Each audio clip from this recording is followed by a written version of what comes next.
I begin in the name of the God whose mercy is profound, whose kindness is forever. I'm talking about the questions that come to one's mind regarding the life hereafter. The questions that many people find difficult to feel comfortable with, given the understanding that we have from religious people regarding those questions. I've already talked about the question as to whether it's true that the Quran mentions that all non-Muslims are doomed and destined for the hell. I've talked about the question as to why the description of the life hereafter doesn't appeal to many humans of the modern times.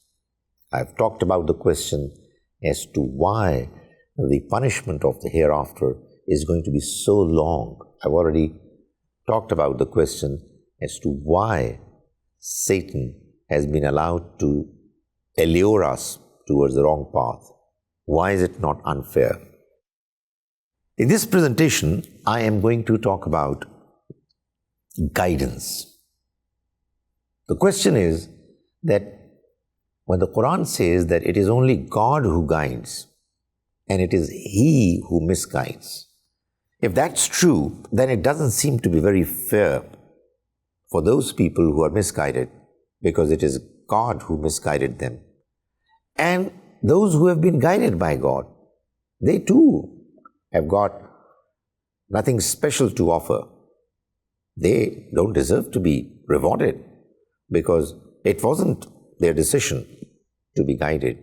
It was God who guided them.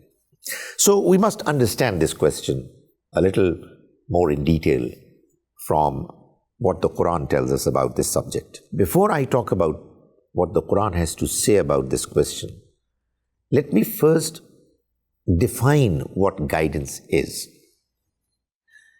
Guidance, the word used for the religious purpose, would mean that a person is convinced about the purpose of life, the way it has been described by the Almighty, and he feels inclined towards leading a life in accordance with God's description of what the purpose of life is. So if a person is able to understand the purpose of his existence and is able to feel inclined, interested in leading his life accordingly, then he is a guided person. The difficulty is, as I said, that the Quran tells us that it is God who guides and it is He who misguides. So, how can we feel comfortable with this arrangement? Well, in order for us to be able to know more fully what God has got to say about guidance, we ought to know that the Almighty is telling us that there is a law, there is a policy that God follows when He chooses to decide about an individual whether he or she is going to be guided or misguided. In order to understand God's policy, we ought to know a few important aspects of our present worldly life. The first of those features, aspects, is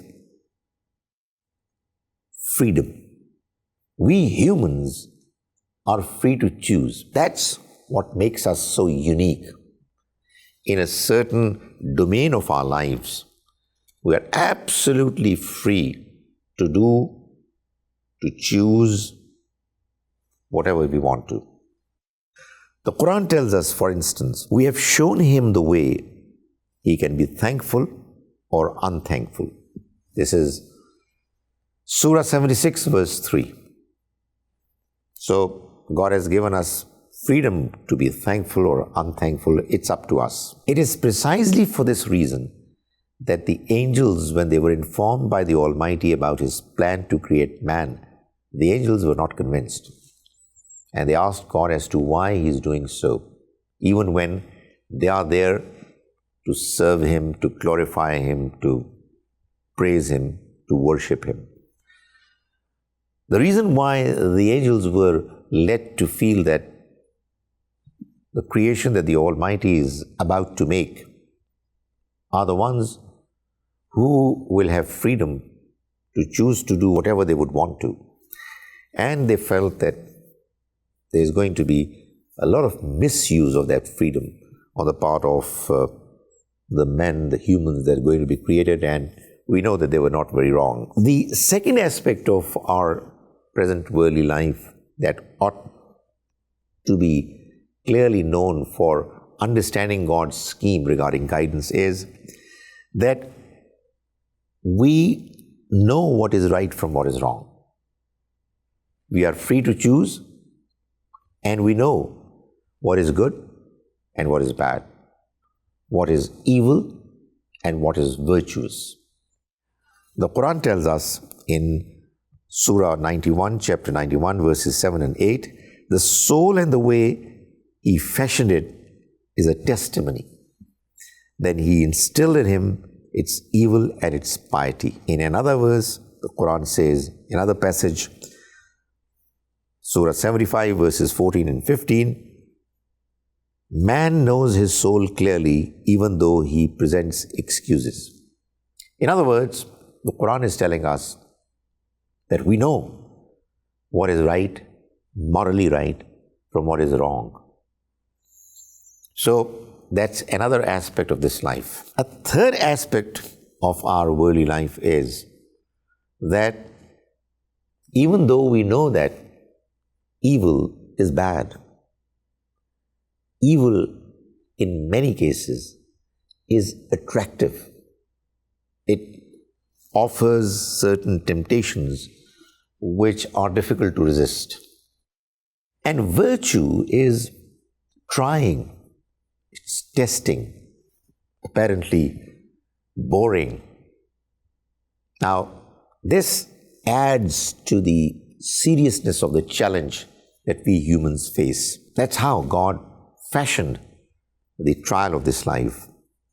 Now, the Quran tells us that this glamour of life, the attractions in this life which cause humans to be inclined towards them, are the reason why many people are allured, attracted towards them. God then goes on to tell us that God facilitates both paths to be pursued.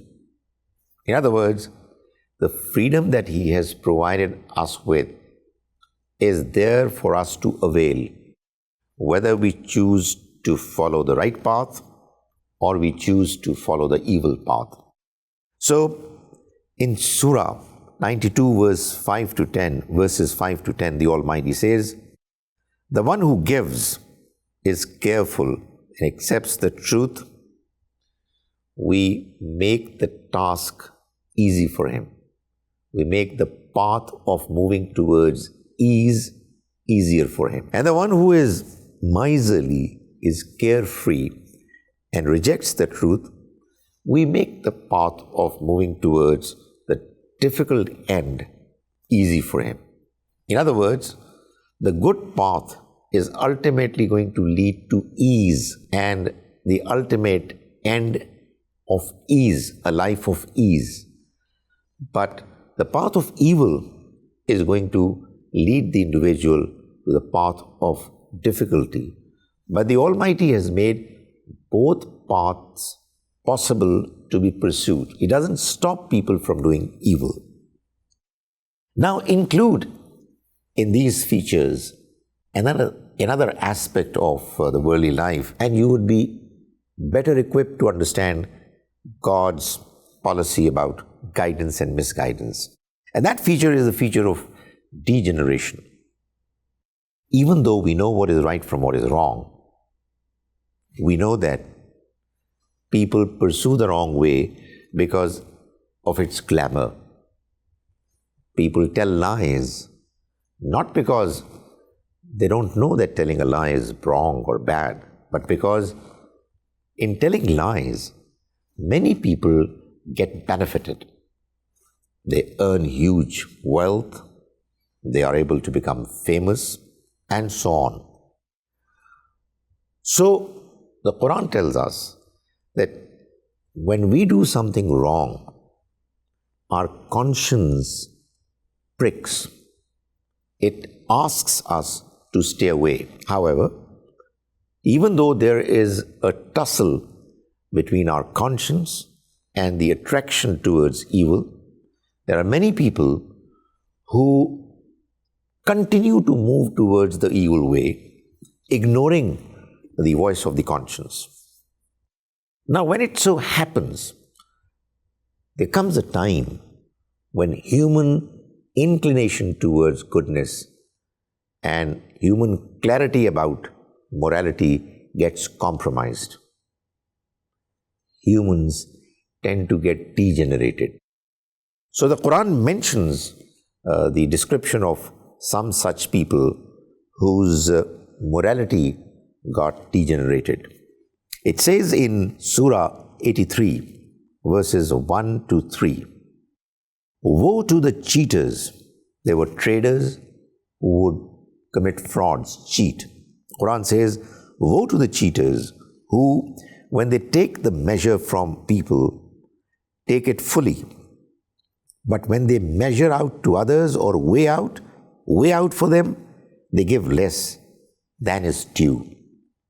That is, while on the one hand, when they are getting stuff from others, they demand that they should be given in full. But when it comes to the possibility of them selling things to others, they give less. So they know quite well that getting in full and giving in full is what is right, what is fair. But because they apparently earn more by getting a price against which what they give is less, is what they think is going to help them in making more revenues. The Quran says, do they not know that they are going to be held responsible on a day when they are going to be accountable to the Almighty? But the message moves on in the same surah, and God says, when our verses are recited to him, he says, these are stories of the ancients. No. Instead, their hearts have been rusted because of their misdeeds. That is, when somebody does an evil persistently, then after a certain period of time, what happens is that the conscience is rusted. It gets silenced. There is no further voice of protestation coming from inside. In another passage, the Almighty says, God has sealed their hearts and their hearing, and there is a covering on their eyes, and for them is a grievous punishment. That is, they don't see the truth anymore. They are so blinded by their desires that they are not interested in knowing what the truth is. The Almighty describes the application of His law of guidance in these words in Surah 6, verse 125.